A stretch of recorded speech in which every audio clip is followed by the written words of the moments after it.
It was supposed to be an ordinary Thursday night.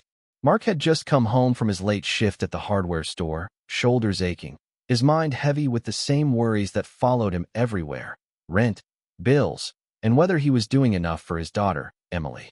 At 34, being a single dad wasn't something he'd planned for, but life had a way of handing out storms without warning. That night, as he pulled into the driveway of his small rented house on the edge of town, he noticed something unusual. Two kids, no older than 10 or 11, were huddled together on the curb under the flickering streetlight. A boy and a girl, both clutching small backpacks like they were carrying their whole world inside them. Their faces were pale from the autumn chill, and their eyes had that restless look of kids who had been waiting too long for something, or someone, that never came. Mark's first instinct was to drive past. He already had enough on his plate. But when the girl looked up, her wide eyes catching his through the windshield, something in his chest tightened. He saw fear there, and hunger, and something he couldn't ignore. Rolling down his window, he asked softly, "Hey, you two okay? You lost?" The boy didn't answer. He just wrapped an arm tighter around his sister, like he was protecting her from yet another adult who might not care. But the girl whispered, barely loud enough to hear, "We don't have anywhere to go." Mark hesitated. Every sensible thought screamed that this wasn't his problem. But he also knew what it felt like to be abandoned. He'd felt it the day his wife walked out and never came back. He knew the hollow in the chest that came from being unwanted. He couldn't let two kids spend the night out in the cold. So, against all logic, he told them to come inside. Emily, his 9-year-old, was already in her pajamas watching cartoons. She blinked in surprise as the two strangers shuffled through the door, carrying nothing but those worn-out backpacks and an air of exhaustion. Mark made them grilled cheese sandwiches, the quickest meal he could pull together, and watched as they devoured it like they hadn't eaten all day. Still, questions kept gnawing at him. Who were they? Why were they alone this late at night? And most importantly, where were their parents? The boy finally spoke when Emily asked their names. "I'm Jacob. This is Lily." His voice was steady, but his eyes darted toward the window like he was expecting someone to come storming in any second. That night, Mark laid out blankets on the couch for them, telling himself it was just for a few hours, just one night. Tomorrow, he'd figure out what to do. Call someone. Ask questions. Maybe find their family. But as he turned off the lights and watched the two kids drift into uneasy sleep, Mark couldn't shake the feeling that letting them in had just opened the door to something far bigger than he was ready for. And the next morning, his doorbell rang. The morning sun crept through the thin curtains of Mark's living room, painting golden stripes across the worn-out sofa where Jacob and Lily still slept. For a moment, Mark just stood there in the doorway, coffee mug in hand, watching them breathe steadily, their small bodies curled up beneath the blankets he had laid out. He couldn't deny it. There was something strangely fragile about the sight, something that pulled at the part of him that had been hardened by years of trying to make ends meet alone. Emily wandered in, rubbing her eyes. "Daddy, are they staying?" she whispered. Mark crouched down to her level. "Just for now, sweetie. Just until we figure out where they belong." But the truth was, he didn't have an answer. He hadn't slept much, his mind running circles around the questions he didn't know how to ask. At breakfast, Jacob remained quiet, pushing scrambled eggs around his plate.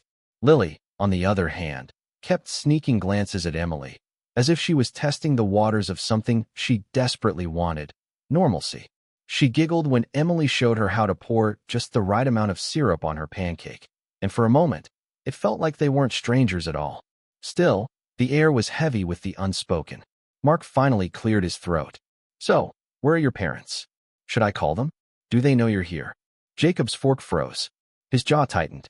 He didn't look up. Lily dropped her smile. Her little hands curled into fists in her lap. The silence that followed said more than words ever could.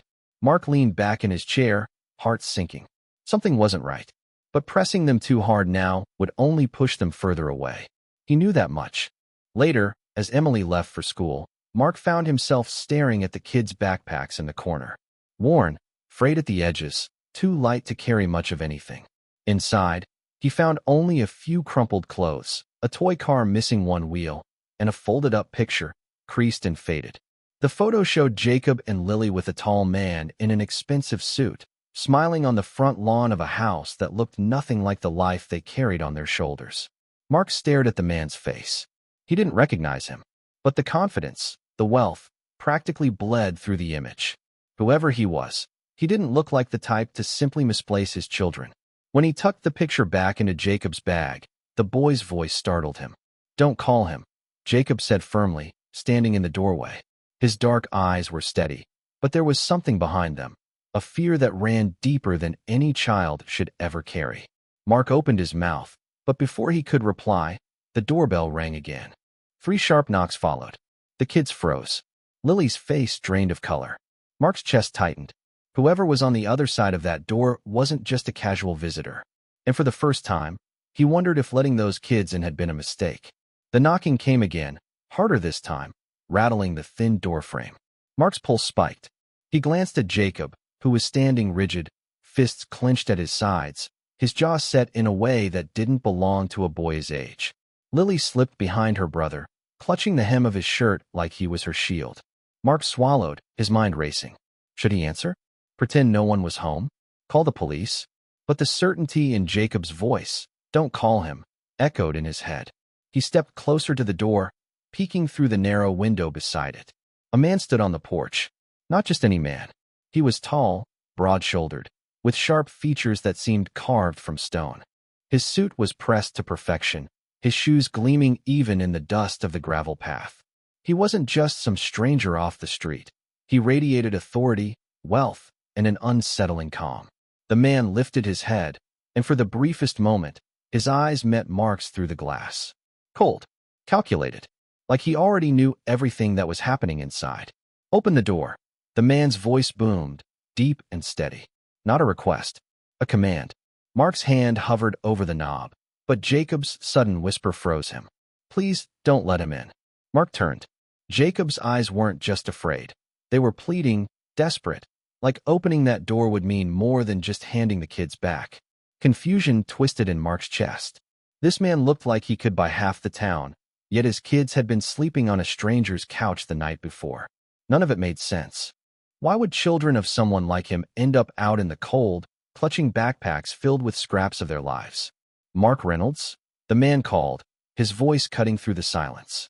"I know who you are. I know the children are inside. Open the door, and we won't have a problem." Mark's heart thudded against his ribs. How did this man know his name? He glanced at Jacob, who shook his head sharply, then pulled Lily further back into the room. The knocking stopped. Silence pressed in, and then came the sound of the doorknob turning, slowly, deliberately, from the outside. Just as Mark braced himself to block the door, headlights cut across the driveway. A black SUV rolled up, its tinted windows glinting under the morning sun. The suited man on the porch froze, his hand still on the doorknob, and for the first time his mask of control slipped. 2 men stepped out of the SUV, also in dark suits, but their movements were sharper, more dangerous. One of them spoke into a radio clipped to his collar. "Target located. Children are inside." Jacob's face drained of color. Lily let out a tiny whimper. Mark's stomach dropped. If this man was really their father, then why did he suddenly look cornered? Like the kids weren't the only ones running from him? The suited man turned his head slightly, his voice low and urgent through the door. "Mark, listen to me. You don't understand. They're not here for me. They're here for them." Before Mark could process it, the men from the SUV started up the porch steps, weapons glinting beneath their jackets. And in that instant, Mark realized this wasn't just about custody or a broken family. This was something far darker. Someone wanted those kids gone. The porch thundered with footsteps as the 2 men in suits closed in. Mark's instincts roared to life. He yanked the kids behind him and shoved a chair under the doorknob, just as the first heavy pound rattled the wood. "Open it now, Reynolds," one of them barked. This doesn't concern you. But it did concern him. The moment he'd let Jacob and Lily through his door, they had become his responsibility. And he wasn't about to hand them over to men who moved like predators. The suited man who had first come to the door, supposedly their father, pressed his palm flat against the glass. His voice was sharp, frantic. "Don't listen to them. I can protect the children, but you have to trust me." Mark's mind raced. Protect them from who? He didn't know who to believe. All he knew was that fear was tearing Jacob apart, and Lily was trembling in silence. He had to act. With shaking hands, Mark grabbed his phone and dialed 911.